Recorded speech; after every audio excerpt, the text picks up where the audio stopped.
तो यहाँ पर हम क्लास में ये देख रहे हैं बेंजीन का फॉर्मूला हो जाएगा C6H6। स्ट्रक्चर ये बनेगा double single double single double, ये डबल बॉन्ड है। तो अभी पढ़ना तो नहीं है बट मैं आपको इंफॉर्मेशन के लिए बता दिया। अब यहाँ पर C6 और H5 एक हमने हाइड्रोजन कम कर दिया, इसके जगह पे लगा दिया NH2। यही होता है एनिलीन। जैसे आप अभी बोल रहे थे कि फ्रोथ स्टेबलाइजर में एनिलीन यूज होता है, वो एनिलीन यही होता है एनिलीन। ये हो गया बेंजीन और इसके जगह पे लग जाता है NH2 और यहाँ होता है हाइड्रोजन, एक हाइड्रोजन कम हो जाता है। दिस वन इज, ये जितना भी कॉर्नर दिख रहा है सब कार्बन है। This one is structure of aniline. और आपने क्या बोला, क्रिसोल। क्रिसोल जो होता है C6H4OHCH3। क्रिसोल, एक क्रिसोल ऐसे बनाते हैं हम, डबल सिंगल डबल OH और यहां लग जाता है CH3। This one is cresol और यहां हाइड्रोजन होता है। तो मैं इसलिए बता दिया आपको ताकि आप जब पढ़ रहे हो फ्रोथ स्टेबलाइजर में हम एनिलीन और क्रिसोल को यूज करते हैं, तो थोड़ा बहुत हमें फॉर्मूला भी जानना होता है कि फॉर्मूला क्या होता है इसका। This one is aniline and this one is cresol और दिस वन इज बेंजीन। ये बेंजीन से बना हुआ, बेंजीन डेरिवेटिव है ये।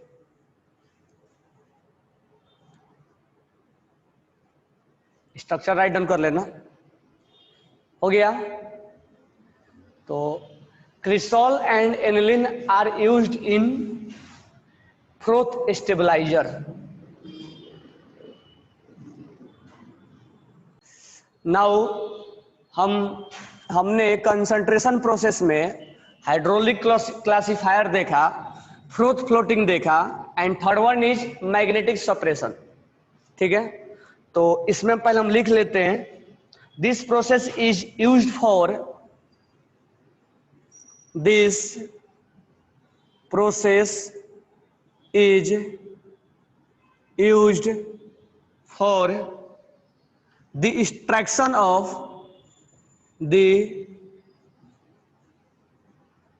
extraction of metal which exhibit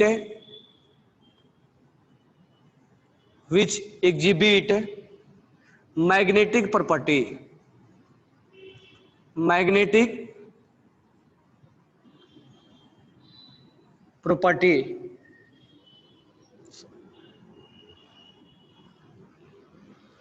for example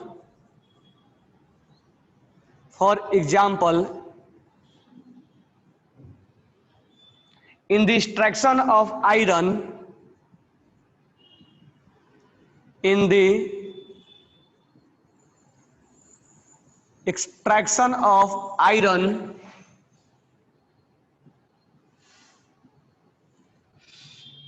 crushed magnetite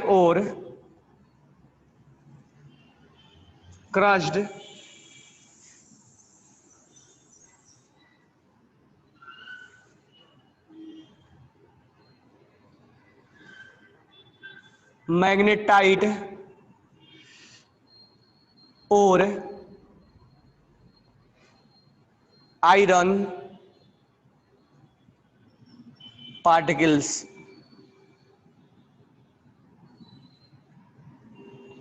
are separated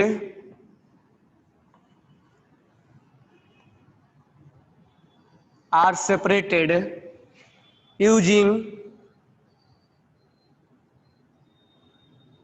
their magnetic properties.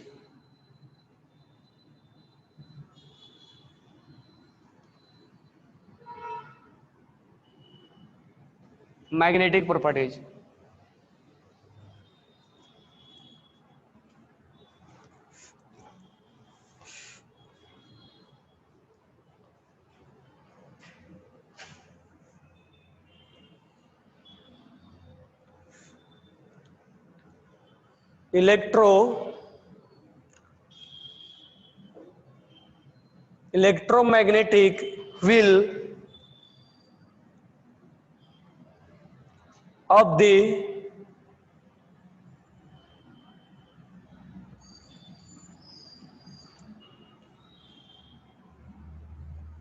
Canberol attracted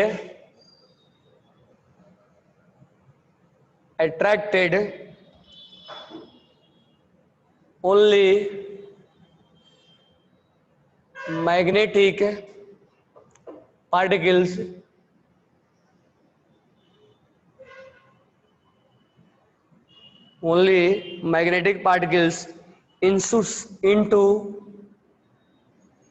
a separate heap.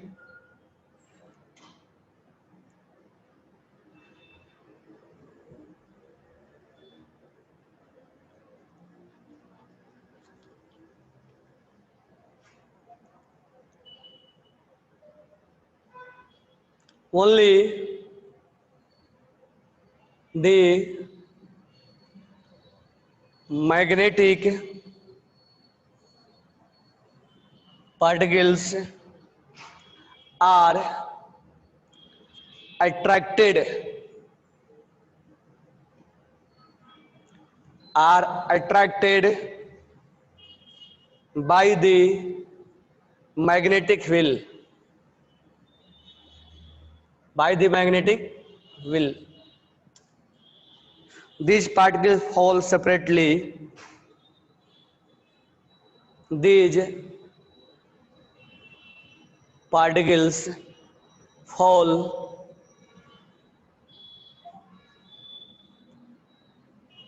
separately into a different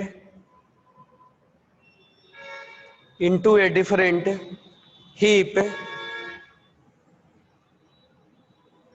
as shown in the diagram.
Right side है, इसी के आगे write down करना है, example के अलग छोड़ देना।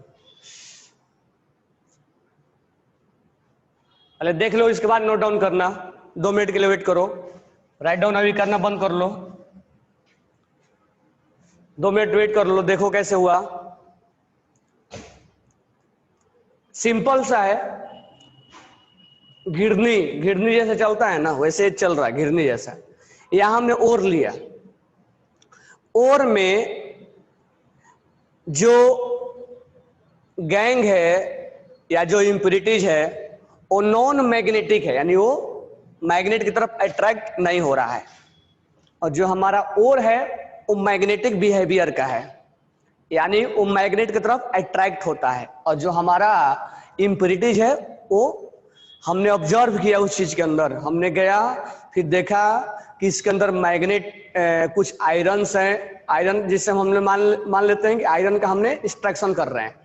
तो हमने देखा इसमें आयरन है और कुछ अदर इंप्यूरिटीज है जो आयरन मैग्नेट में वो अट्रैक्ट नहीं होते हैं। तो उसने ऐसा ऑब्जर्व किया, हमने एनालिसिस किया, और को हमने कंपनी में ला के और उसको ऐसा एनालिसिस किया।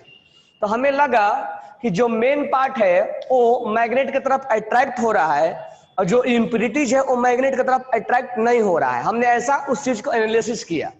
एनालिसिस करने के बाद अब कंपनी के अंदर ये बहुत बड़ा, तो हमने एक छोटा सा बनाया है, कंपनी के अंदर एक बहुत बड़ा सा यहाँ पर व्हील बनाया होता है और ये बेल्ट होता है, ये बेल्ट है, ये बेल्ट है और ये बेल्ट ऐसे घूमता रहता है।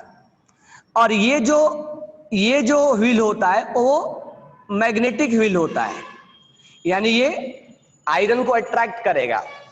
और ये जो होता है वो नॉन मैग्नेटिक व्हील होता है, ये आयरन को अट्रैक्ट नहीं करेगा। तो this wheel will attracted magnetic part and this will not attracted, ये नॉन मैग्नेटिक होता है। जैसे हम ओर को यहां से डालते हैं, ये ओर यहां से आगे पास आउट होता है, ये एरो लगाया हुआ है, ये यहां जाता है और बहुत तेजी से मूव होता है, बहुत तेजी से यहां मूव होता है। अब जो मैग्नेट वाला पार्ट है, अब ये इसमें अट्रैक्ट नहीं होगा, इसके ऊपर बेल्ट लगा हुआ है, ठीक है, वो बेल्ट जैसे लगा होता है रबर का, वैसा बेल्ट लगा होगा। तो ये जो मैग्नेट वाला पार्ट है वो यहां जाके अट्रैक्ट होने की वजह से यहां गिरता है, इसमें जाके चिपक नहीं जाएगा, अट्रैक्ट नहीं हो जाएगा, क्योंकि ये इसके ऊपर रबर वाला पार्ट है। तो उसको अट्रैक्ट करेगा और जो नॉन मैग्नेटिक पार्ट होगा वो यहां आके गिरेगा, यानी जिसको मैग्नेट ने अट्रैक्ट नहीं किया है। अब जैसे एग्जाम्पल में लिया गया है, एक एग्जाम्पल में हम समझते हैं चीज को।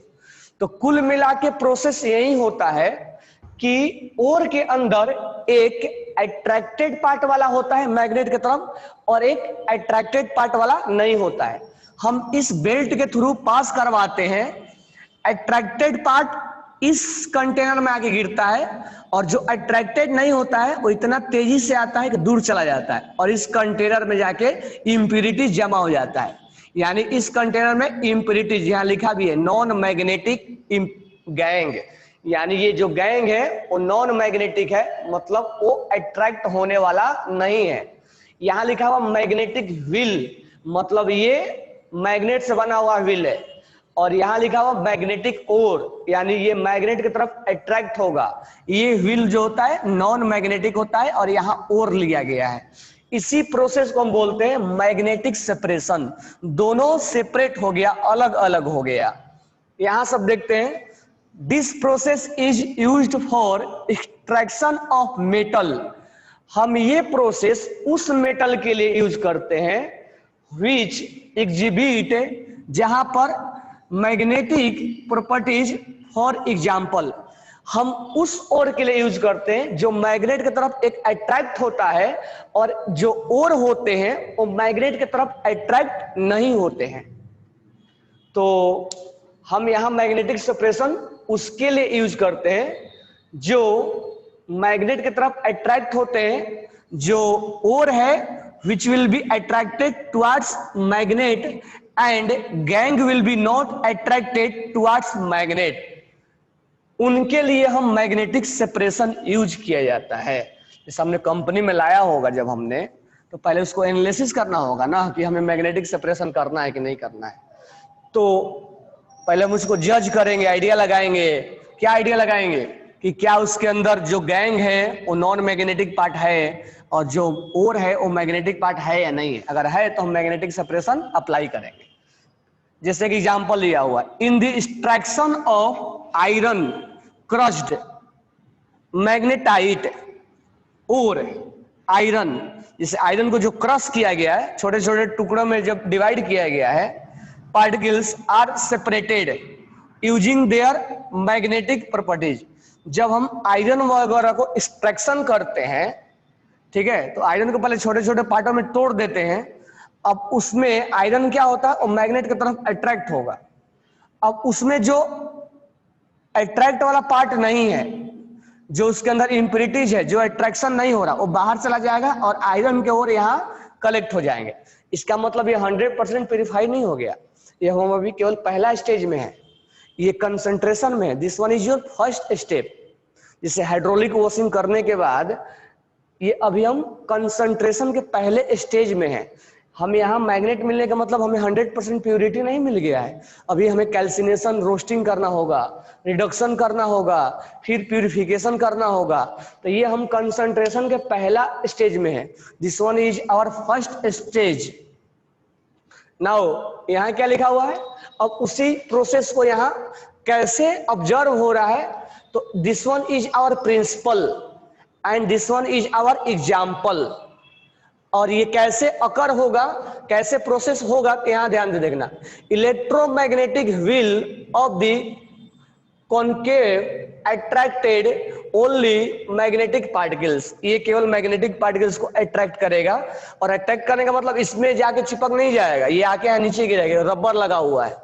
Particles into a separate heap, ये अलग गिराएगा। Only magnetic particles are attracted by the magnetic wheel, केवल इसी पार्टिकल को क्या करेगा, अट्रैक्ट करेगा। These particles fall separately different heap as so in the diagram. जैसे कि डायग्राम में हम देख पा रहे हैं कि इसमें और इसमें दोनों क्या हो गए, सेपरेट हो गए। लेकिन सेपरेट होने का मतलब ये नहीं होता है कि हम 100% क्या हो गए, 100% प्यूरिफिकेशन हो गया, नहीं। This one is our first stage to concentration of our ore. तो आप इसको अच्छे से नोट डाउन कर लो, अगर आपके क्लास में आता है या एग्जाम में आता है तो आप इसको ऐसे लिखोगे थ्योरेटिकल के लिए। अच्छा, अगर एमसीक्यू में आएगा तो एमसीक्यू में ज्यादा इसमें ये पूछ सकता है कि इसका प्रिंसिपल क्या है।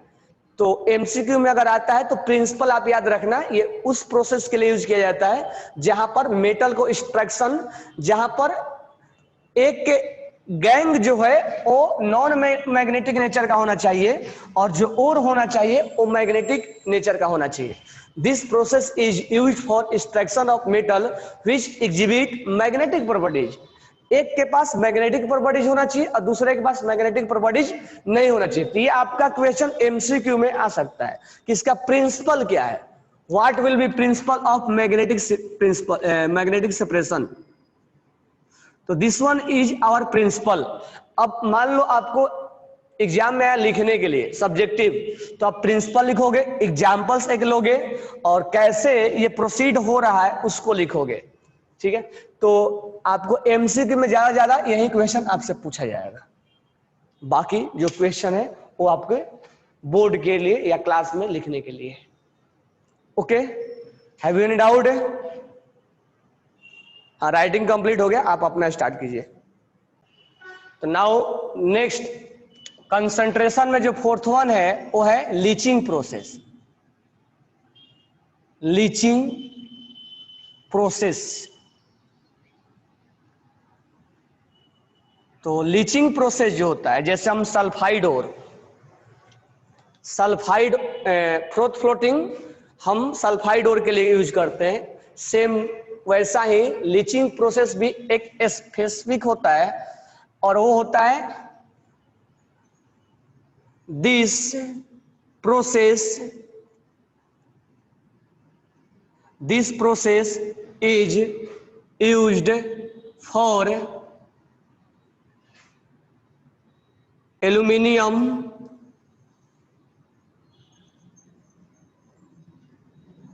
Aluminium, silver, gold.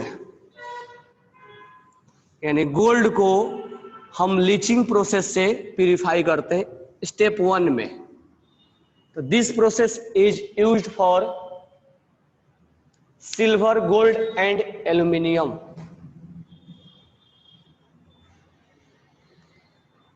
Next point लिखना आप। मेनली हम यहाँ थोड़ा सा पढ़ेंगे किसके बारे में, ज्यादा डिटेल नहीं पढ़ेंगे, एल्यूमिनियम के बारे में पढ़ेंगे। तो आप लिखना main ore of aluminium is bauxite. Main ore of aluminium is bauxite.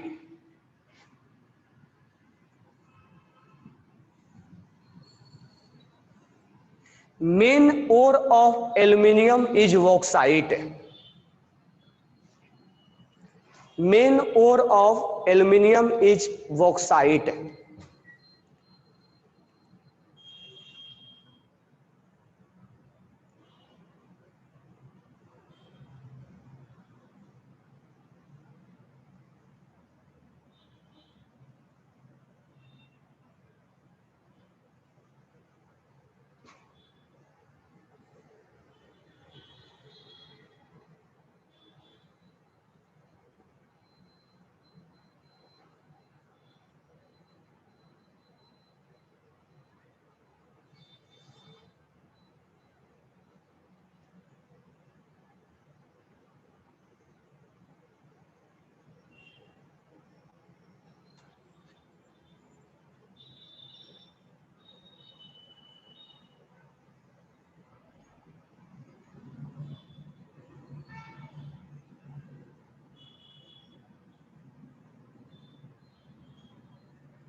पहले आप समझना, इसके बाद लिखना।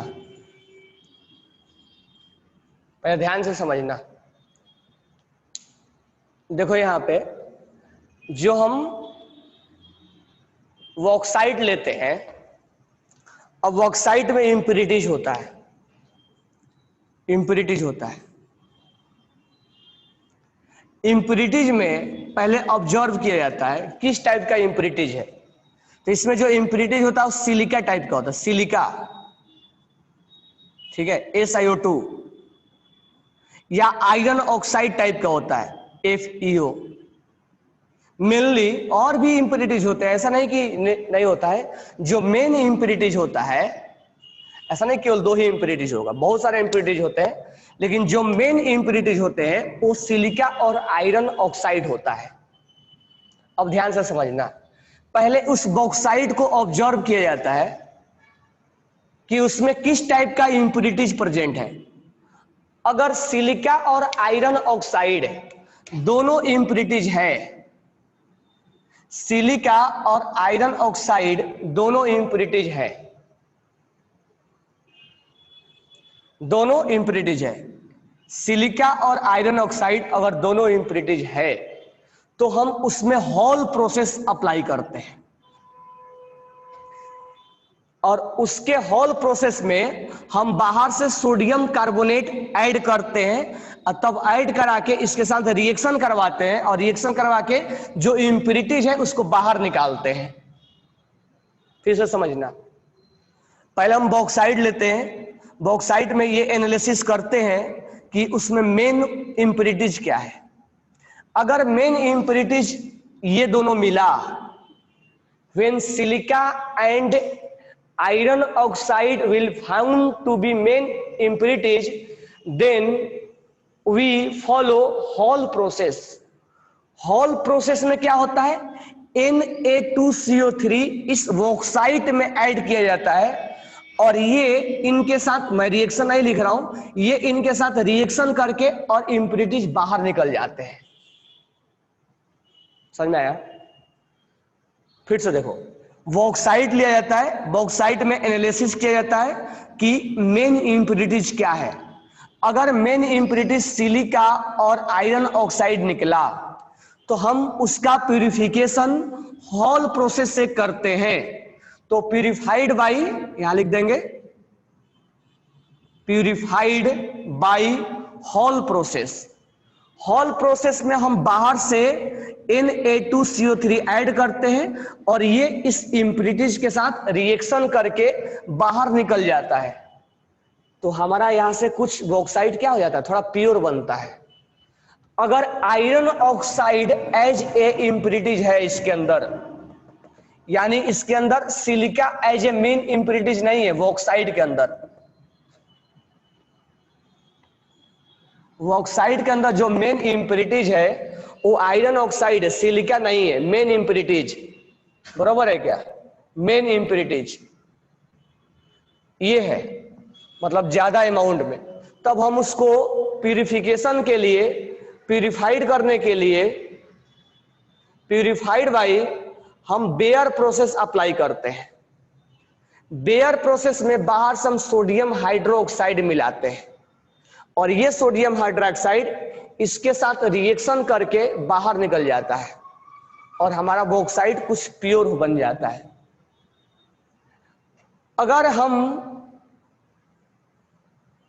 अगर हम उसमें देखें कि केवल मेन इम्प्यूरिटीज में सिलिका है, तो सिलिका के लिए हम केवल सरपेक्स प्रोसेस लगाते हैं। तो इसमें हमें आगे नहीं पढ़ना है किसको हम ऐड करते हैं, बस इसमें हमें यह जानना है कि when in a bauxite silica is present as a main impurities, silica is present as a main impurities, then we use Serpeck's process. और यही आपको एमसीक्यू में पूछा जाता है।